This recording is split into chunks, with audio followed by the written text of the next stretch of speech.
in the mix. It's in the background. There's electric bass, and there's like synth, but it's very low. Little drum program in the background. Live drums. Yeah, there's percussive piano.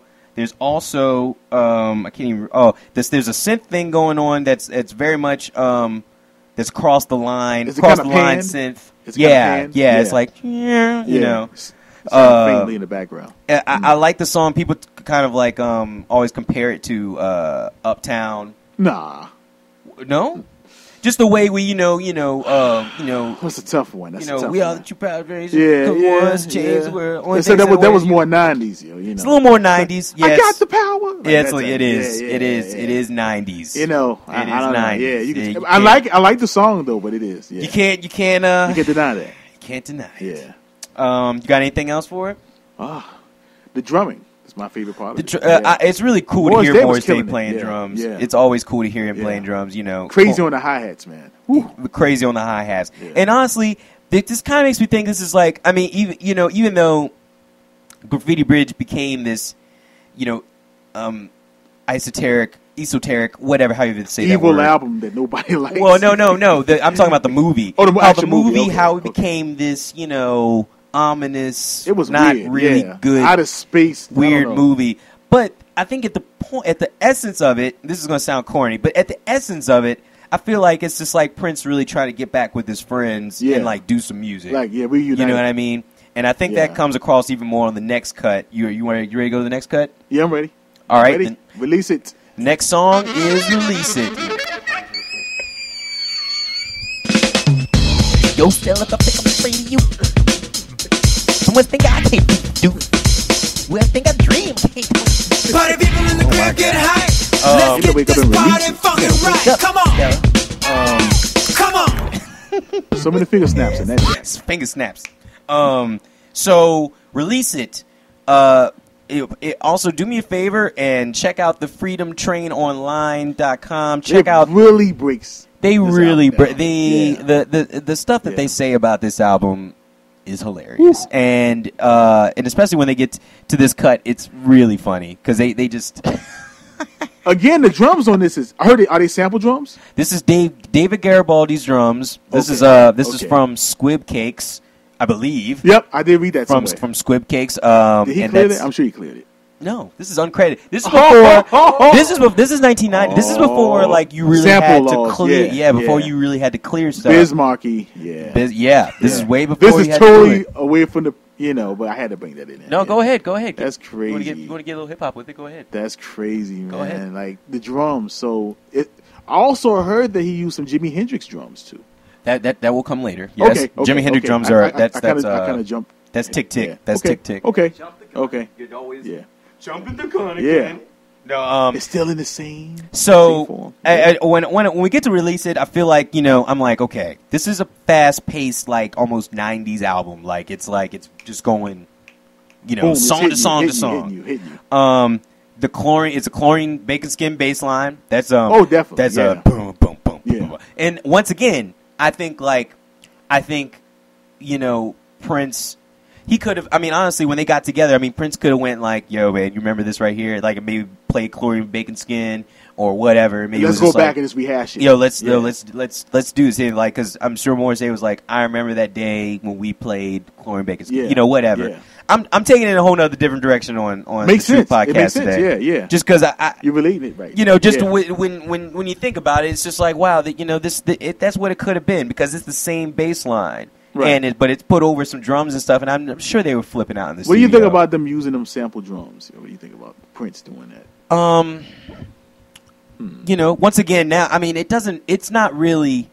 I don't find it really very dated or anything, honestly. You can use them now. I like them. You could use them now, and honestly, that was what was happening at that time. He was trying to be more, I guess, more relevant. It's way more, but also, I feel like, what did I write? I wrote down that it sounds like an experiment. You know what I mean? Like this album sounds like an experiment. The whole album sounds like an experiment, but especially the songs that he does with Morris, it sounds like he's really just like messing around and like just like going forward to see what happens. Just see what happens or whatever. And I wrote at the bottom that that it seems like that Prince was really definitely messing around with different textures Sampling, and you know, just He was trying to being do more something open-minded. different. Trying to be more open-minded. He was trying to do something different, yeah. and you got to give it up to him for that. sometimes he sells himself short. Jay, Jay Silent, you got something to add in on that?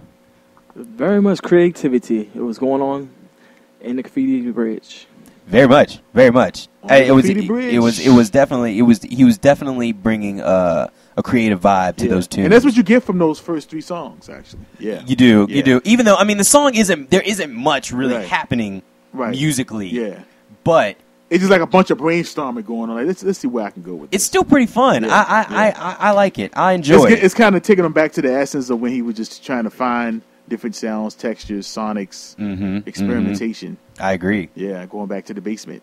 Yep, that's what it was. It was going back to those the basement. drums sound like basement drum. Even the whole track does, you know. Yeah, it's a raw track. It's a raw track. It totally is, and I agree with that. I like it, man. I mean,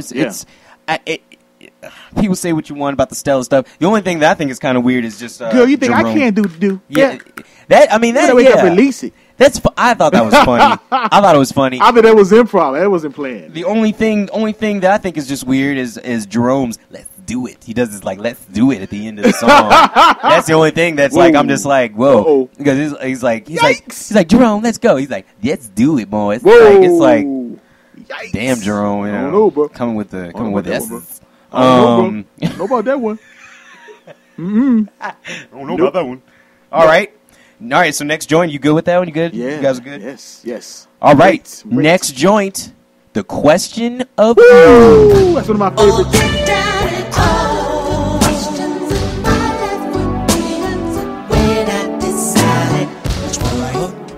You want to start this one off? Question? Yeah. I love the texture of the track, man. Just how his like vocals are just his range, the mixing of the track, the music, everything matches up. It seems like he really took time with the song to write it, produce it, arrange it. It doesn't sound like an experiment at all. Is this possibly from the Vaults? Let's see. That's a good question. I'm curious. It is. Oh, so yeah, mid July. You know why I thought that? Because the drums, because of the lid drums, reverb. Yeah. Heavy reverb. Oh. Heavy reverb. Yeah. Well, you know what? That's funny you say that because I mean it was supposedly these drums were recorded at the. It looks like the drums were recorded at the warehouse. It says it was recorded at the warehouse in 85. In 85. Sounds like it. But it says it was. Oh yeah, there was an instrumental version recorded with Sheila E. for the Flesh sessions. But when he pulled out the original version of it in 87 and started working. So did he change he changed everything on it? He just kept it the same. I think he kept a lot of stuff the same. It sounds like it. He kept a lot of stuff. You know, it's one of those tracks that's very locked into that free 85, floating, 86. wide, spacious, reverb, gate, all over the place. Yeah, the 85, 86 period, it's definitely How about there. the vocals? Vocals, I believe the vocal recorded in 89, 90, or kept from the original session. I'm looking right now, and I think that he recorded the vocals like a while back. Wow. So basically, he just pulled stuff out of the vaults, or you know what? I mean, yeah, he did. I mean, a lot of these songs, straight up out of the vaults. 80% of the album, 80% of it. No, I think he it looks like he probably added lyrics in 87. But maybe recorded a lot of this music in 85 and recorded some of the lyrics in 87, and then it was on an early 88 configuration of Graffiti Bridge. That's crazy. Yeah, and then it switched it up with I could tell it wasn't the 90s. I could definitely tell it was 80s. It's a great sounding record. Who makes that one? Susan Rogers? I'm sure Susan did that one. Maybe she might have recorded it. Hold on, let's take a look down here. Maybe. I don't. It don't show. It doesn't show. Hold on. Let's see. We're on the PrinceVault.com, which is amazing. Has everything it's like that you need. Proper manual of Prince. It's the proper manual of Prince. Tactics, music. So it doesn't specify who did it. So it says Susan Rogers did do Joy and Repetition though. Okay. So we'll get to We're that. gonna get to that. Love We that will song get to too. that one. Yeah. So I have for the questions I just have that the sound of this record is pretty amazing. The hi-hats are on the right, which is, I don't want to say it's wrong, you know what I'm don't saying? sound right. It's not, but it's like Something's off about it. It's Slightly off. the hi-hats are on the right channel, which if you play hi-hats, they're on your left, but he put them on the right. Kind of weird. Okay, fine, whatever, do what you Yeah, want. I like that. That's Cool. your thing. Bass sounds, Jay Silent, what you got? Hi-hats are very unique. Hi-hat sounds in the right channel. They're affected. You can tell there's like some kind of like effect on those. Jay Silent. Drums are kind of mixed. Buried. I mean, not really buried in the mix. Sound kind of like crunchy, but wet. Crunchy and wet. Crunchy. That's a good crunchy description. and wet. I want to keep it simple. I want it complex, like a little bit of compression. Well, that's it. I was going to say, that. like the bass drum sounds, they have like a clipped kind of thing to them, like when they hit that. Blow, blow, blow. Yeah. He also performed this song too in '90, didn't it? Oh, it's actually the only song from Graffiti Bridge that he performed on the new tour. The only It's song. actually it's on the DVD, by the way. It's on the DVD. Yes. It's on the Graffiti Bridge movie DVD, which I know that you probably won't pick it up. But if you do, I have it. yeah, you should get it. Of You course should get I it. have It's a it. classic. Yeah. You should get Graffiti Bridge because it's a classic. Not for the right reasons, but you should get it anyways because it's great. Indeed. When he does the claps in the middle, those claps are loud as hell in the headphones. Yeah. Distorted. Super loud, and the distorted, the right channel, and then the left channel. Those harpsichords come in. I really like that. I like that. Yeah. I like that changed touch. the whole mood. Yeah. And then there's also, I think, there's the bass, which I'd never caught before. Right. The bass, electric bass, I believe has an envelope filter or wah-wah on it. It's one or the other. He got like some weird keys jumping in towards the end. Yeah. Yeah, some real high pitched. Yeah, right. Yeah. The bam or whatever. Yeah, it's kind of weird, yeah. It's one of his. It's a genius song. It's one of his best songs. Yeah, I think so. Again, it's Arrangements, pretty short on the record. For some reason, I always feel like it's longer because I think longer it he is. would. On stage he would stretch it out. Right. But in the studio, it's only 4 minutes. It's only 4 minutes It long. shows just how great of an artist he is, just to pull out stuff from back in the day. It didn't sound dated to me. No, it sounds great. It still works today. Yeah. It still works. All right. Next? Hey, you good? You good on that? You good on that one? Yeah. All right. The next one. Elephants and Flowers. Elephants and Here we go.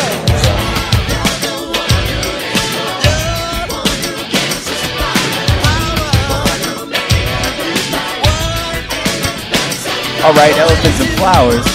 I was basically I wrote down here. The bass is the bass drum is like hitting hard. I feel like that Prince. This is one of like the more mature songs that Prince has come out with. Sounds like it was recorded around the Love Sexy era. It was Batman era, in between those times. No, it was definitely recorded. It was recorded Love Sexy time. Yeah. He recorded it in between shows. And in the background, if you listen closely, you can hear the acoustic guitar playing. I think you pointed that out. Yeah, there's acoustic guitar in there, and again, there's those blends, the guitar synth It sounds blends. crazy. It's like a weird dynamic within that track that's just going on sonically. This song is just Genius. honestly, I think love it's one of the best songs on the album. It's the call. I like and the message. I love the message in it too. Speaking of that, the call and response in the part is my favorite. The love the one who is love the power one who made everything. What? Like that shit is He awesome. was in this very spiritual zone during that time. That's how you could tell it's a Love Sexy era. Very spiritual. And actually, I mean, and once it's so funny, with Prince. I mean, once you do have to pay attention to the lyrics with him sometimes. You really do. But because I mean, Elephants and Flowers, it's kind of like, what is this? You know what I mean? Yeah. Like elephants and What they gotta do with yeah. You know what I'm saying? Very, very abstract thought process. It's very abstract. Yeah. But yet when you actually really listen to it and the message or whatever of it, really, really, really good song. And I say it right here again that he does not do it like totally like this anymore. Like the way that it's done. Also, I said that the